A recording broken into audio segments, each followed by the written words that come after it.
Good afternoon. This is Akashvani and I am Valsa Williams with the midday news.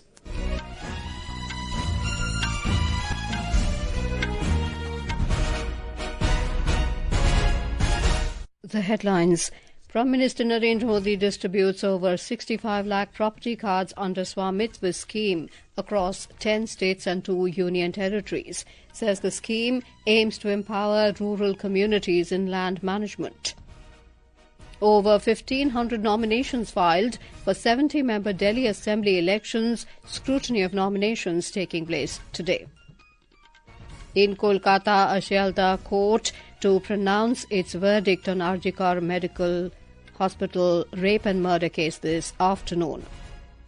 735 Palestinian prisoners and 33 Israeli hostages set for release in the first phase of Gaza's ceasefire and hostage release deal starting tomorrow. And in badminton, Chirag Shetty and Satvik Sairaj Ranki ready to face Malaysian duo of Goh Se Fei and Noor Izzuddin in semi-final of India Open this evening. Prime Minister Narendra Modi distributed over 65 lakh property cards under the Swamitva scheme to property owners through video conferencing today. The property cards have been distributed in over 50,000 villages across 10 states and 2 union territories. Speaking on the occasion, the Prime Minister termed this day as historic for the rural economy. He said over 2 crore 25 lakh property documents have been issued in the last 5 years since the implementation of the Swamitva scheme. बीते 5 साल में लगभग 1.5 करोड़ लोगों को ये स्वामित्व card दिए गए हैं। अब आज इस कार्यक्रम में 65 लाख से ज्यादा परिवारों को ये स्वामित्व कार्ड मिले हैं। यानी स्वामित्व योजना के तहत गांव के करीब 2.25 करोड़ लोगों को अपने घर का पक्का कानूनी डॉक्यूमेंट मिला है। While interacting with the beneficiaries, Mr. Modi said lack of proper property documents is a big problem which causes disputes. He said proper documentation of the property will facilitate getting loans from banks and protect from illegal encroachments. He said property documents will unlock the economic potential of 100 lakh crore rupees in the country, which will prove instrumental in the economic empowerment of people. केंद्र सरकार की योजना से आपके जीवन की मुश्किलें कम हुई, ये मेरे लिए बहुत ही सुखद है और यह देखकर बहुत अच्छा लगा कि स्वामित्व योजना के माध्यम से आप जैसे लाखों परिवारों की आमदनी भी बढ़ रही है। हमारी सरकार की प्राथमिकता है कि देश के हर नागरिक का सिर गर्व से ऊंचा रहे, उसके जीवन में सुगमता आए। स्वामित्व योजना इसी सोच का विस्तार है। The Prime Minister said the Swamitva scheme will make the rural economy the core pillar of development. Mr. Modi said the government is working for the digitization of land records and so far 23 crore Bhu Aadhaar numbers have been issued. He said 98% land records have already been digitized in the country in the last 7 to 8 years. He pointed out that with the availability of property rights, the problems of the Gram Panchayats will be resolved and they will also become financially empowered. He said valid property documents will also make it easier to get a proper claim in case of a disaster. स्वामित्व योजना से गांव के विकास की planning और उस पर अमल अब काफी बेहतर हो रहे हैं। आज हमारे पास स्पष्ट नक्शे होंगे तो विकास के काम की प्लानिंग भी सटीक होगी। अब प्रॉपर्टी राइट्स मिलने से ग्राम पंचायतों की मुश्किलें भी दूर होगी। The Prime Minister said women will play a crucial role in building a developed India. He said empowerment of women is the focus area of his government and women are placed at the centre of every major scheme. Swamitva scheme aims to provide record of rights to property owners in village areas. Prime Minister Modi has said the government has furthered rural empowerment by leveraging the power of technology and good governance. Mr. Modi said this while sharing a MyGov India social media post highlighting how rural land digitization is reshaping the future of agriculture in India. The post said that the transformative step has brought transparency, accessibility and empowerment to rural communities by helping to reduce land disputes and improve land management. It added that this has made it easier for rural citizens to claim ownership and rights, shaping the future of farming.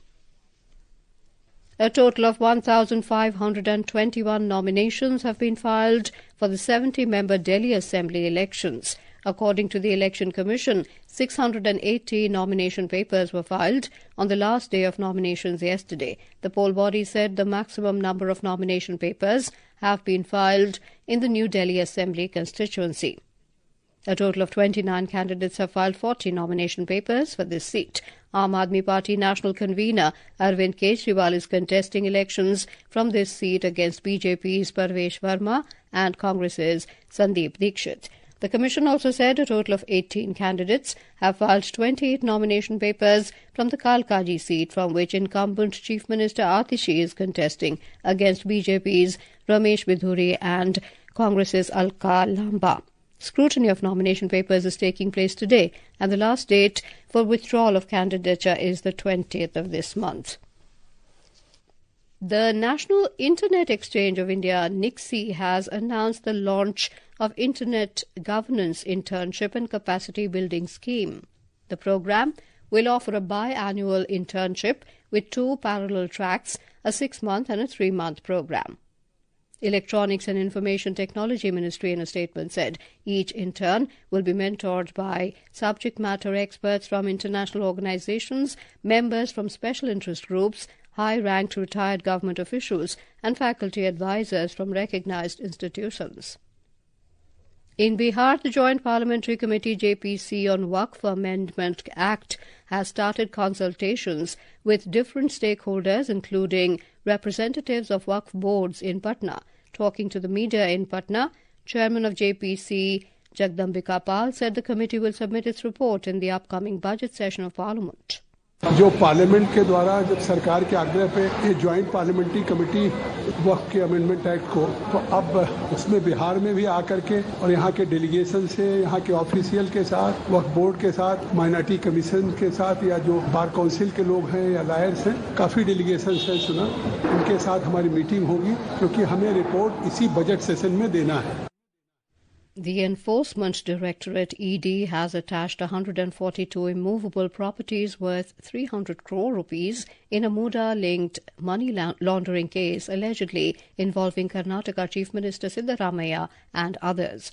The attachment is part of a money laundering probe into alleged irregularities in land allotment by the Mysuru Urban Development Authority, Muda. Devotees and pilgrims in Mahakumbh Nagar in Prayagraj can now listen to Akashwani's Kumbhwani news bulletins live from the public address system.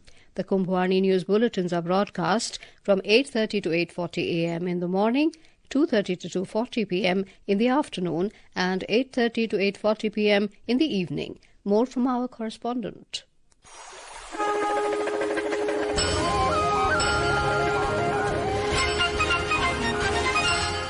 The initiative will help the devotees and pilgrims to get information and updates on various activities related to the Mela. Kumbhwani news bulletins are also heard on 103.5 MHz frequency, news on AIR app and web's OTT platform. Few persons also shared their views with Akashwani News and termed it a nice initiative. मेरा नाम तनु शर्मा है और मैं यहाँ प्रयागराज से ही हूँ. महाकुंभ में मेरा टी स्टॉल है. जब मुझे पता चला यहाँ कुंभवानी समाचार प्रसारित होगा तो ये सुन के मुझे बहुत अच्छा लगा और इससे श्रद्धालुओं को भी बहुत सारी जानकारी मिलेगी. मेरा नाम योगराज सिंह झाला है. मैं एमपी मध्य प्रदेश उज्जैन का रहने वाला निवासी हूँ. मैं यहाँ मेला देखने आया था और जब मुझे यह पता चला कि आकाशवाणी का कुंभवानी समाचार का लोगों को सुनने का मौका मिलेगा तो यह बहुत ही अच्छा पहल है क्योंकि इससे लोगों को नई नई जानकारियां मिलेगी. The Kumbhwani channel of Akashwani dedicated to Mahakumbh 2025 was launched by Uttar Pradesh Chief Minister Yogi Adityanath on 10th of this month in Prayagraj in the virtual presence of Union Minister of State for Information and Broadcasting, Dr. L. Murugan. The channel will broadcast news and other programs till 26th of February. Anand Kumar for Akashvani News, Mahakumbh Nagar, Prayagraj.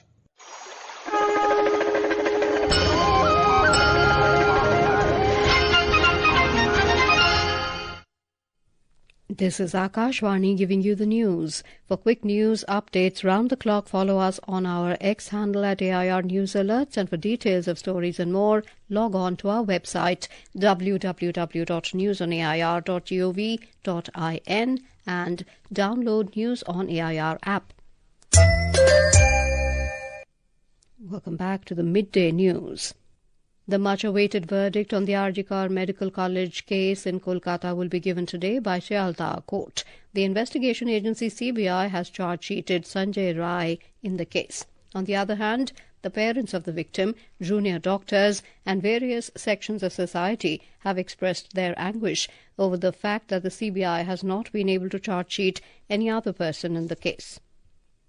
Maharashtra Chief Minister Devendra Fadnavis has announced the development of a single platform for transport in Mumbai. Speaking to media after a meeting with Railway Minister Ashwini Vaishnav in Mumbai today, Mr. Fadnavis explained that this platform will allow people to plan their journey using a single ticket across the metro.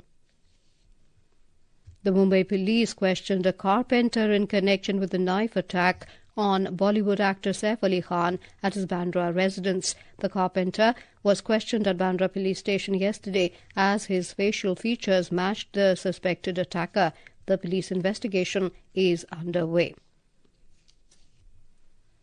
India and the USA have signed a Memorandum of Understanding MOU to enhance cooperation and information sharing on cyber threat intelligence and digital forensics in criminal investigations. In a social media post, the Ministry of External Affairs spokesperson Ranveer Jaiswal said the MOU was signed by Ambassador of India to the US, Vinay Mohan Kwatra, and Acting US Deputy Secretary of Homeland Security, Christy Kenegalo, in Washington, D.C.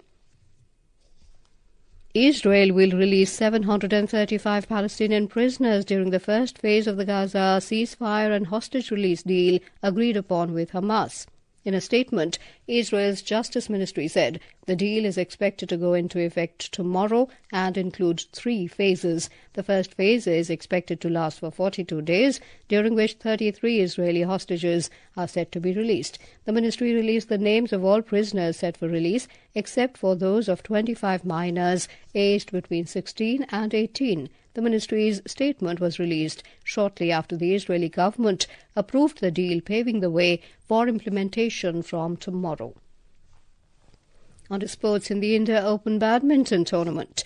The Indian men's doubles pair of Chirag Shetty and Satvik Sairaj Ranki Reddy will face the third-seeded Malaysian duo of Gose Fei and Noor Izzuddin in the semi-final at the KD Jadhav Indoor Stadium in New Delhi this evening. The Indian duo defeated the South Korean combination of Jin Hyong and Kang Min Hyuk 21-10, 21-17 in the quarter-final last evening. In Kho-Kho World Cup 2025, both the Indian men's and women's teams will compete in the semi-finals today. The Indian women's team will face South Africa this evening at the Indira Gandhi Indoor Stadium, New Delhi, later tonight. The Indian men's team will also take on South Africa, with their match scheduled to start at 8:15 p.m. at the same venue. A report.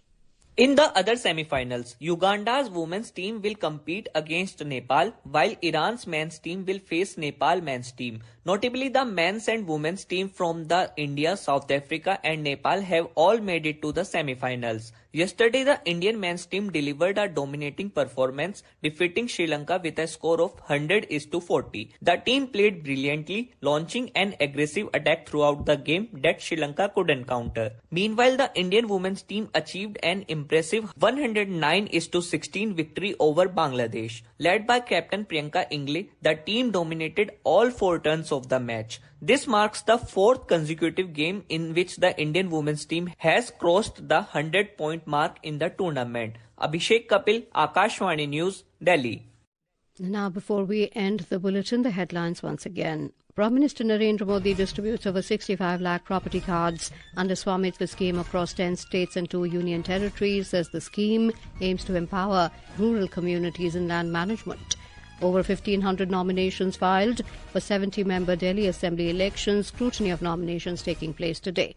In Kolkata, a Shialda court to pronounce its verdict on RG Kar Hospital rape and murder case this afternoon. And with that, we end the midday news.